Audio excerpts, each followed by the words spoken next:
Hello. Happy Halloween, everyone. Yes, my name is Skelly, and I'm here to welcome you to another Halloween season. I hope this is not too scary for you. There's a little light. Anyway, so it's a fun time of year. Lots of candy. You get to dress up like how you really are, instead of that boring human skin that you have to wear the rest of the year. And, maybe the occasional prank, make your food look interesting. Stuff like that. Anyway, I would like to read you a spooky story. It's an old story. Some might have some older language in it. An older way of speaking. But that's okay. So, this skeleton, obviously, been around, but is okay with the modern technology as well. So, I have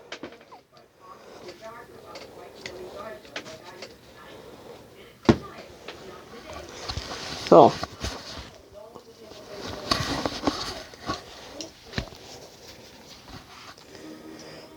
the story I would like to read to you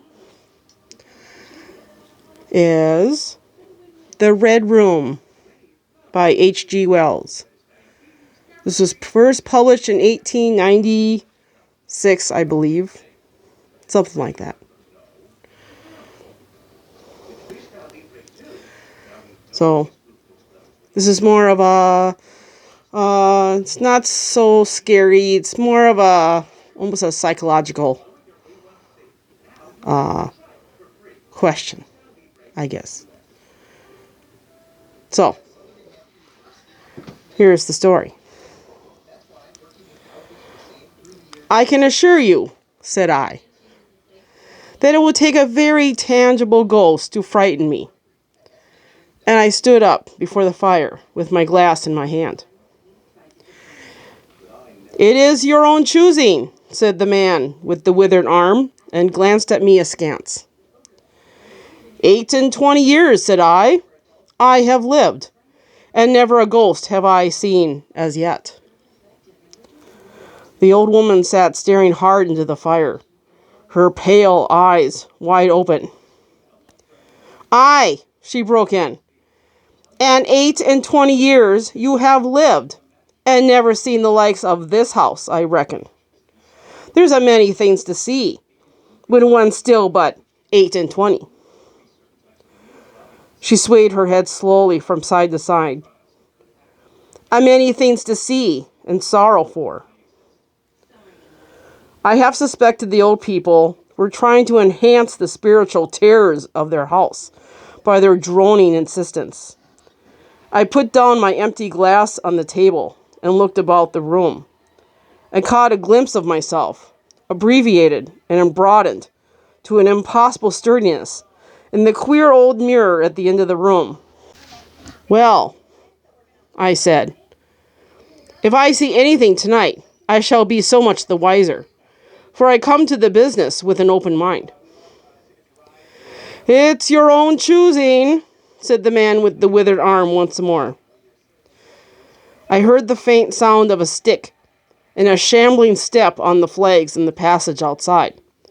The door creaked on its hinges as a second old man entered, more bent, more wrinkled, more aged even than the first.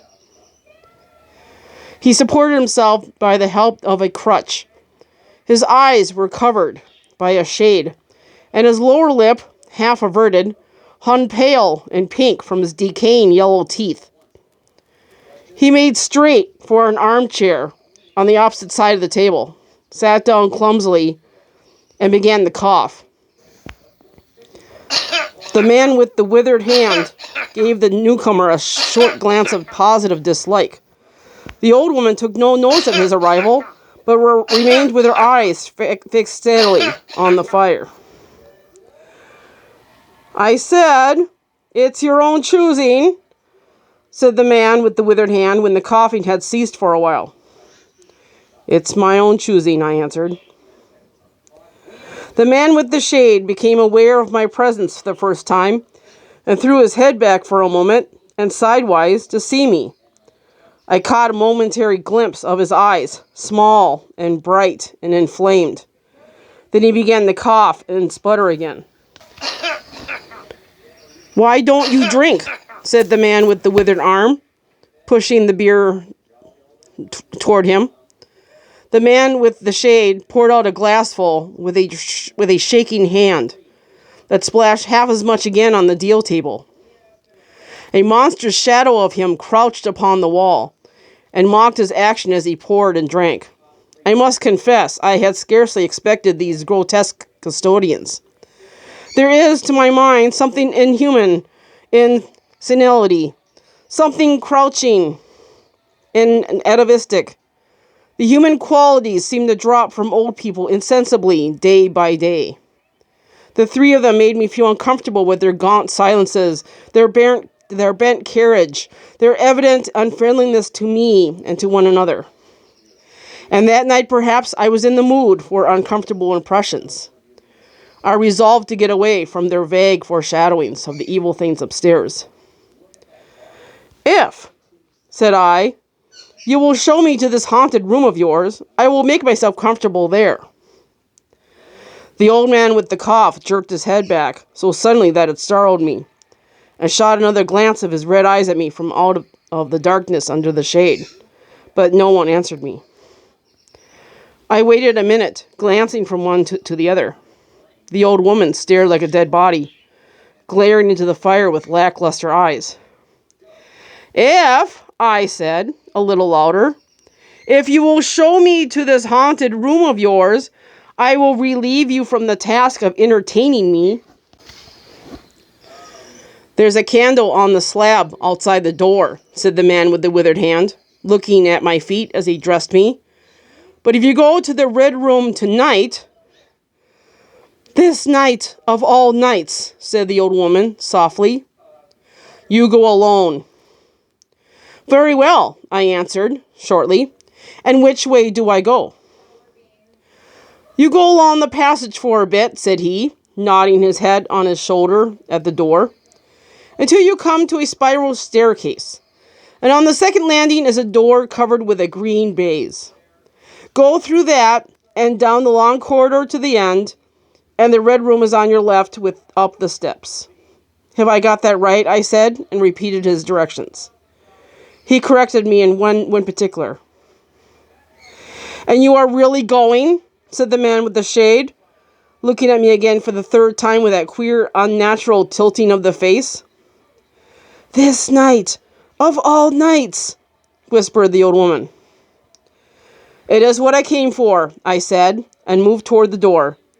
As I did so, the old man with the shade rose and staggered round the table, so as to be closer to the others and to the fire. At the door I turned and looked at them, and saw they were all close together, dark against the firelight, stared at me over their shoulders, with an intent expression on their ancient faces. "Good night," I said, setting the door open. "It's your own choosing," said the man with the withered arm. I left the door wide open until the candle was well alight, and then I shut them in and walked down the chilly, echoing passage. I must confess that the oddness of these three old pensioners, in whose charge her ladyship had left the castle, and the deep-toned, old-fashioned furniture of the housekeeper's room in which they foregathered, had affected me curiously, in spite of my efforts to keep myself at a matter-of-fact phase. They seemed to belong to another age, an older age, an age when things spiritual were indeed to be feared, when common sense was uncommon, an age when omens and witches were credible, and ghosts beyond denying. Their very existence, thought I, is spectral. The cut of their clothing, fashions born in dead brains, the ornaments and conveniences in the room about them even are ghostly. The thoughts of vanished men, which still haunt rather than participate in the world of today. And the passage I was in, long and shadowy, with a film of moisture glistening on the wall, was as gaunt and cold as a thing that is dead and rigid. But with an effort I sent such thoughts to the right about. The long, drafty, subterranean passage was chilly and dusty, and my candle flared and made the shadows cower and quiver. The echoes ran up and down the spiral staircase, and a shadow came sweeping up after me, and another fled before me into the darkness overhead. I came to the wide landing and stopped there for a moment, listening to a rustling that I fancied I heard creeping behind me, and then, satisfied of the absolute silence, pushed open the unveiling baize-covered door and stood in the silent corridor. The effect was scarcely what I expected. For the moonlight, coming in by the great window on the grand staircase, picked out everything in vivid black shadow or reticulated silvery illumination. Everything seemed in its proper position. The house might have been deserted on the yesterday instead of 12 months ago.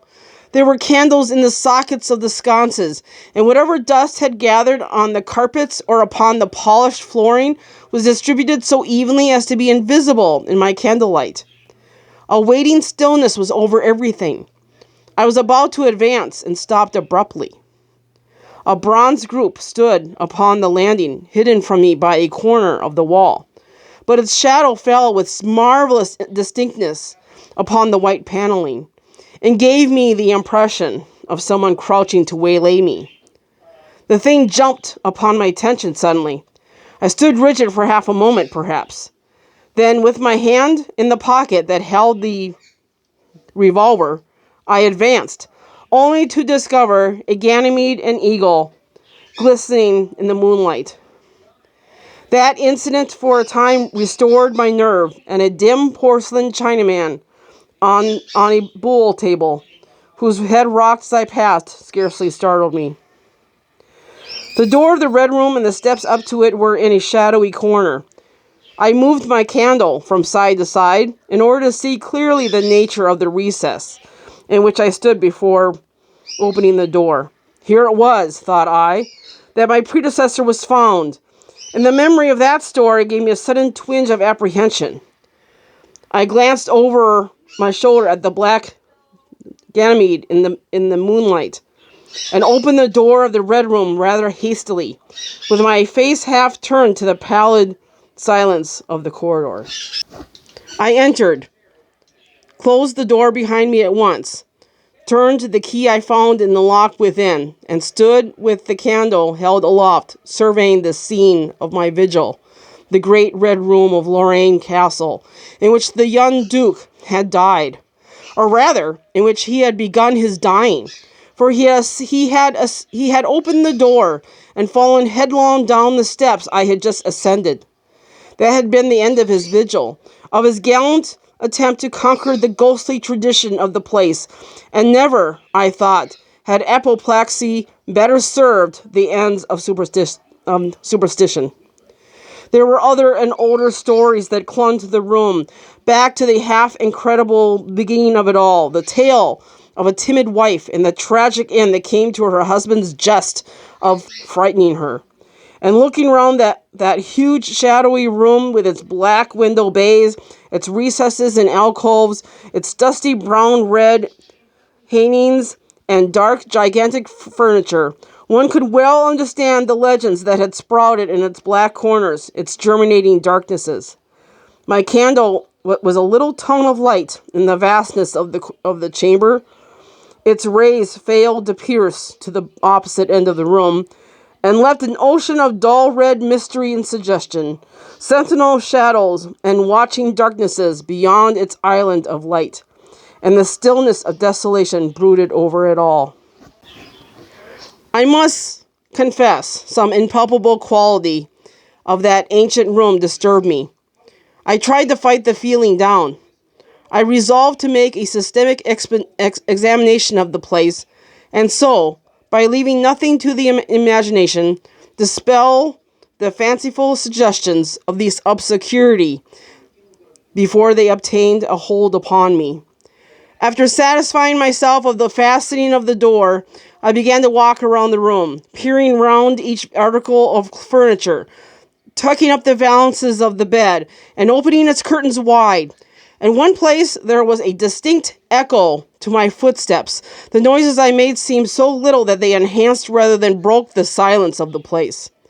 I pulled up the blinds and examined the fastenings of the several windows. Attracted by the fall of a particle of dust, I leaned forward and leaned up the blackness of the wide chimney. Then, trying to preserve my scientific attitude of mind, I walked round and began tapping the oak paneling for any secret opening, but I desisted before reaching the alcove. I saw my face in a mirror, white. There were 2 big mirrors in the room, each with a pair of sconces bearing candles, and on the mantel shelf, too, were candles and china candlesticks. All these I lit one after the other. The fire was laid, an unexpected consideration from the old housekeeper, and I lit it to keep down any disposition to shiver, and when it was burning well, I stood round with my back to it and regarded the room again. I had pulled up a chintz-covered armchair and a table to form a kind of barricade before me. On this lay my revolver, ready to hand. My precise examination had done me a little good, but I still found the remoter darkness of the place and its perfect stillness too stimulating for the imagination. The echoing of the stir and crackling of the fire was no sort of comfort to me. The shadow in the alcove at the end of the room began to display that undefinable quality of a presence, that odd suggestion of a lurking living thing that comes so easily in silence and solitude. And to reassure myself, I walked with a candle into it, and satisfied myself that there was nothing tangible there. I stood that candle upon the floor of the alcove, and left it in that position.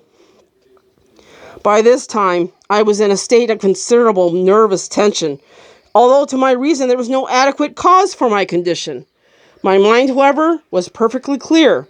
I postulated quite unreservedly that nothing supernatural could happen, and to pass the time, I began stringing some rhymes together, in Goldsby fashion, concerning the original legend of the place. A few I spoke aloud, but the echoes were not pleasant. For the same reason I also abandoned, after a time, a conversation with myself upon the impossibility of ghosts and haunting. My mind reverted to the 3 old and distorted people downstairs, and I tried to keep it upon that topic. The somber reds and grays of the room troubled me. Even with its 7 candles, that the place was merely dim. The light in the alcove, flaring in a draught, and the fire flickering, kept the shadows and penumbra perpetually shifting and stirring in a noiseless, flighty dance.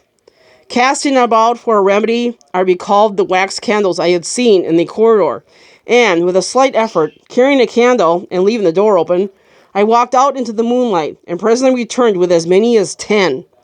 These I put in the various knickknacks of china with which the room was sparsely adorned, and lit and placed them where the shadows had lain deepest, some on the floor, some in the window recesses, arranging and rearranging them, until at last my 17 candles were so placed that not an inch of the room but had the direct light of at least one of them.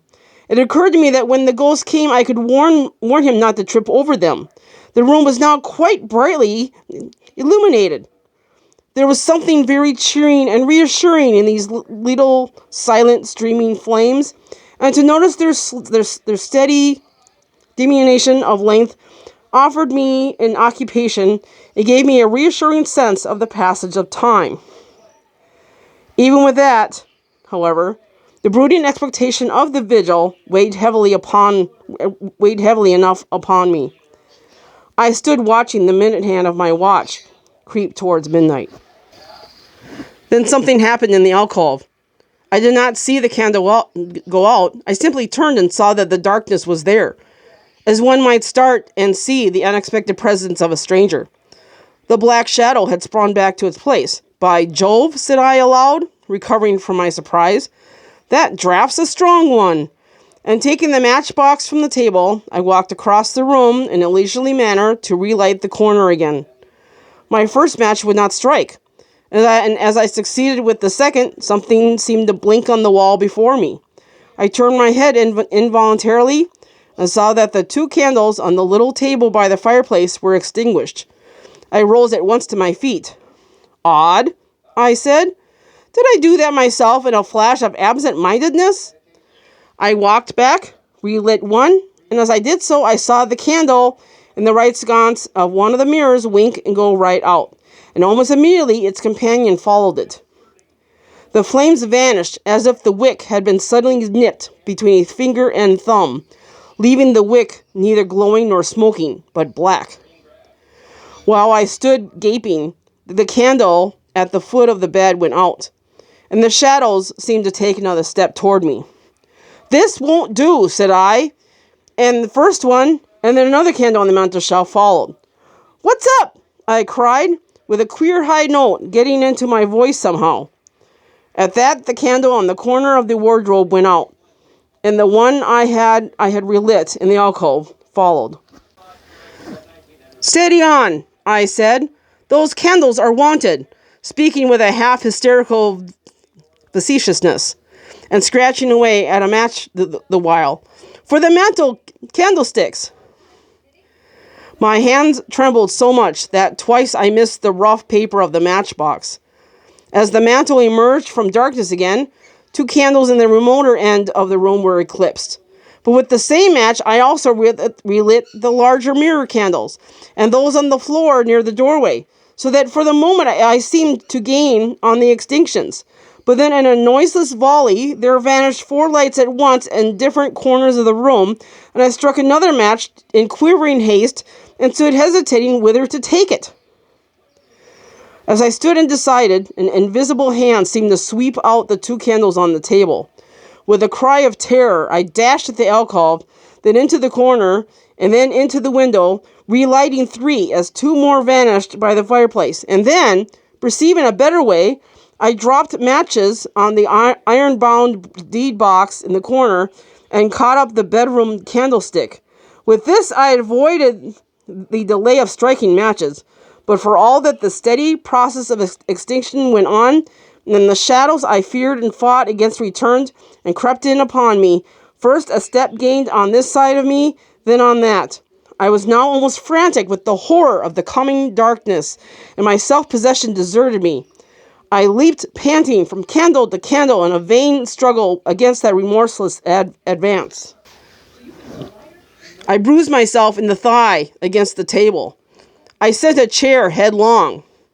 I stumbled and fell and whisked the cloth from the table in my fall. My candle rolled away from me, and I snatched another as I rose. Abruptly, this was blown out as I swung it off the table by the wind of my sudden movement, and immediately the 2 remaining candles followed. But there was a light still in the room, a red light that streamed across the ceiling and staved off the shadows from me. The fire! Of course, I could still thrust my candle between the bars and relight it. I turned to where the flames were still dancing upon the flowing coals and splashing red reflections upon the furniture. Made 2 steps toward the grate, and incontinently the flames dwindled and vanished.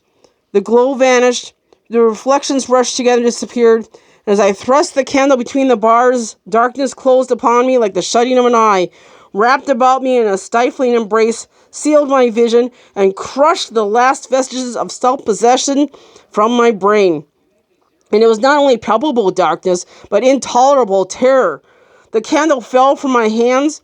I flung on my arms in a vain effort to thrust that ponderous blackness away from me, and lifting up my voice, screamed with all my might, once, twice, thrice. Then I think I must have staggered to my feet. I know I thought suddenly of the moonlit corridor, and with my head bowed and my arms over my face, made a stumbling run for the door. But I had forgotten the exact position of the door, and I struck myself heavily against the corner of the bed. I staggered back, turned, and was either struck or struck myself against some other bulky furnishing. I have a vague memory of battering myself thus to and fro in the darkness, of a heavy blow at last upon my forehead, of a horrible sensation of falling that lasted an age, of my last frantic effort to keep my footing, and then I remember no more. I opened my eyes in daylight. My head was roughly bandaged, and the man with the withered hand was watching my face. I looked about me, trying to remember what had happened, and for a space I could not recollect. I rolled my eyes into the corner and saw the old woman, no longer abstracted, no longer terrible, pouring out some drops of medicine from a little blue phial into a glass. "Where am I?" I said. "I seem to remember you, and I cannot remember who you are." They told me then, and I heard of the haunted Red Room as one who hears a tale. We found you at dawn," said he, "and there was blood on your forehead and lips." I wondered that I had ever disliked him. The three of them in the daylight seemed commonplace old folk enough. The man with the green shade had his head bent as one who sleeps. It was very slowly I recovered the memory of my experience. "You believe now," said the old man with the withered hand, "that the room is haunted?" He spoke no longer as one who greets an intruder, but as one who condoles with a friend. "Yes," said I, "the room is haunted. And you have seen it. And we who have been here all our lives have never set eyes upon it, because we have never dared. Tell us, is it truly the old Earl who—" "No," said I, "it is not." "I told you so," said the old lady with the glass in her hand. "It is his poor young countess who is frightened." It is not," I said. "There is neither ghost of Earl nor ghost of countess in that room. There is no ghost there at all. But worse, far worse, something impalpable." "Well?" they said. "The worst of all the things that haunt poor mortal men," said I, "and that is, in all its nakedness, fear.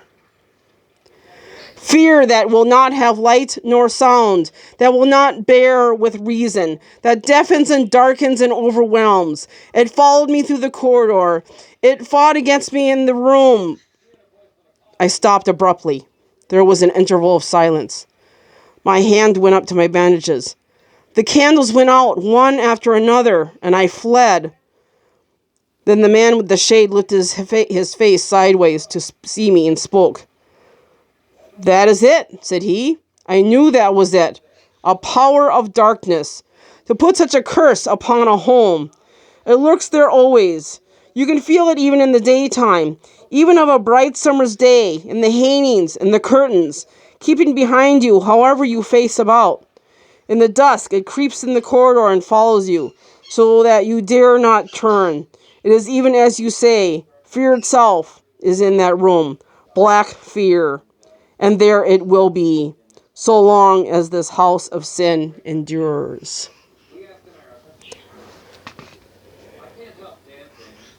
I hope you like the story.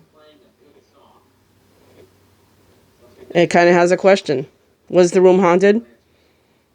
Or was it haunted of just fear? So, happy Halloween. Get lots of candy. Or give out lots of candy. Or enjoy it any way that you normally do. See you next time. Bye.